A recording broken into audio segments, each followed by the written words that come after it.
Patalfatu lo Samoa Entertainment TV mai Samoa le nei fo yeso fo. E lima mafu anga wafu ai fai ungal fa amsino e toe fa fo ile li o Samuel utan malala fa tali ile taimi. Olona fa amsino nga ya mati ol tau sang fo lo lima. Mai fai ungal fa amsino Senior Justice Nelson ol fa amsino nga mawalunga. Mawa mai ai le tato kopi. O itu e lima wale tali ai tal sanga talai Samuel su a itua mua. Ol fa etete na ile o ane Samuel ul taimi vala wailo na fa amsino nga. Fua ifa maunga leo o le ali e au fiai le tele ona swafa lona lua o fa malia ina fo il fa amsinonga i fa amtalanga o le so tanga o Samuel i moli ma leo mai ono fa awa lava le naso tanga pe atatala itua lona tolu o lo yai fa ete tenga o fa amsinonga lona saunga le mu ono lea sa ta watu sa fai le ali imasi ai confidential informant mai o fa atonuina i fo ile pulenga o falpui tan malala ia fa awa pe ona nofo Samuel le potu na o ia Babai ese mai le lautele o tangata o lo tau fia le lotoa, ma ia whaia nisi awala e wha amautino ai le saunga le mu o le soifua o le ali il falpui. Lona wha, ele aise moli mau o lo o iaini wha le tonu o le soifua o Samuelu, e mana o mi ai o na sau itua. Ai o le tala mai lona ainga e wha apea e oso wha afua se ilona mai lili, ele aise wha amauninga o le natu langa ise li poti mai li fo mai. Ma le lona lima, taluai ainga moli mau o le mta upulea, o le iwa masina lea ua tolo atu iai le whaatalinga o le taimi e wala awai le whaamasinonga o se la sanga e whaatontonu la vai la tau. O le whaunga leo le mata upu nto lau le asfrei le taluais fulono au kuso. Talu mai le mata upu le aso lua o me ma le aso ono au kuso lua o lua wha. Na tula iai tama ita iloia ya le nafo taimalangi mo leo ai o Uni Sapolu ma Josephine Sapolu mo Samuelu.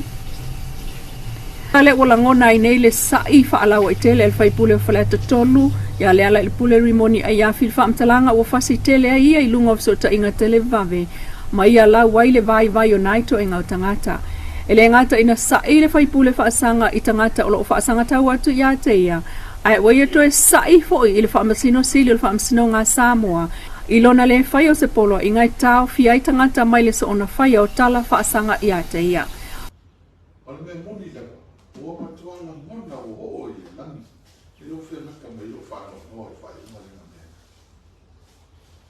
tuana mona i tino whano no le hu tu whai e mea vena mawhane i matianga i e tau mo wai o lea whai mai whai umarina sino lea ia se tau a le tangata lea pāmota a ma tangata i tua ia e fu whaunga le la toia ta se la tolo e mana o la to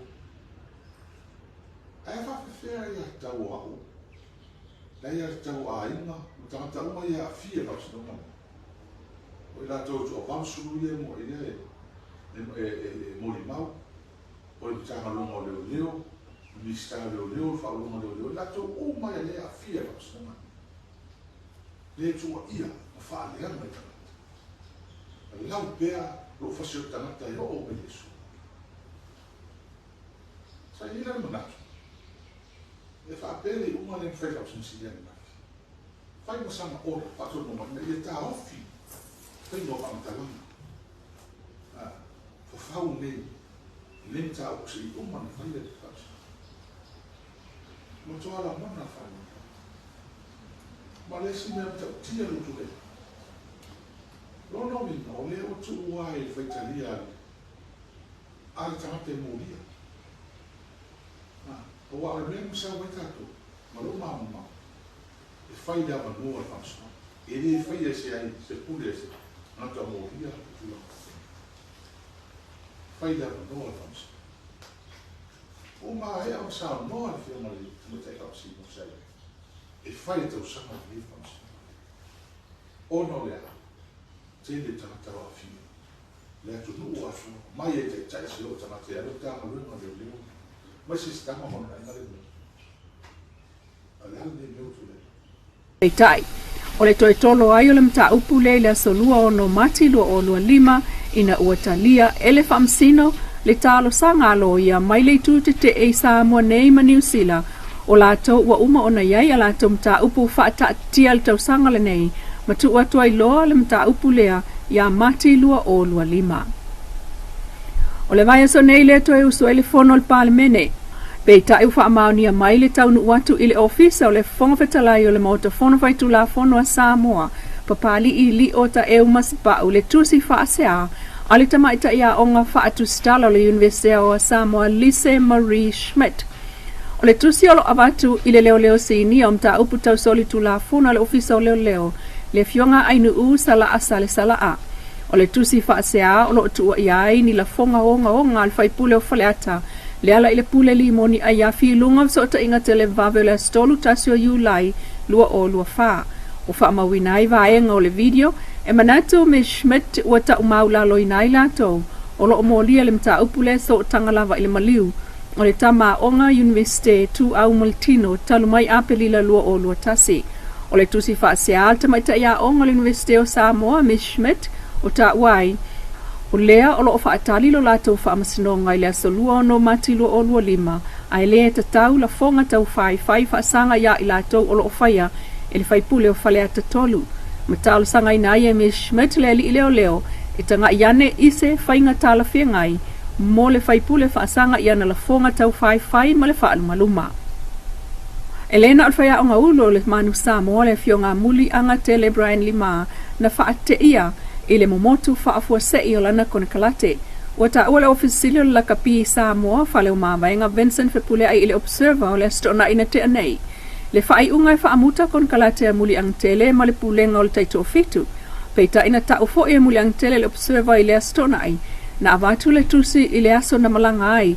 I ta longa olimpeka i falani. A ele i ta ua tua i le motsi o lato kone kalate. Peita ai. Sa whaia lava le me sili mo le lato fo i tautua i ta longa mo Samoa. O loo tau fo i le fio ngā whale mawaenga i le pepa, e le wha atope topea le wha asalalaunga mo se whaia o ngā ulu, ma se pūlenga o le taito o fitu.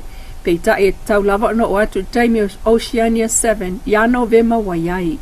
O loo tau fia e muli anga tele, i ngoa o tamata alo e to wha, sa ese fo i le lato mana o ngana iai, i le taimi o whaia ta alonga, ma lato ta aloai, ta alonga o limpeka.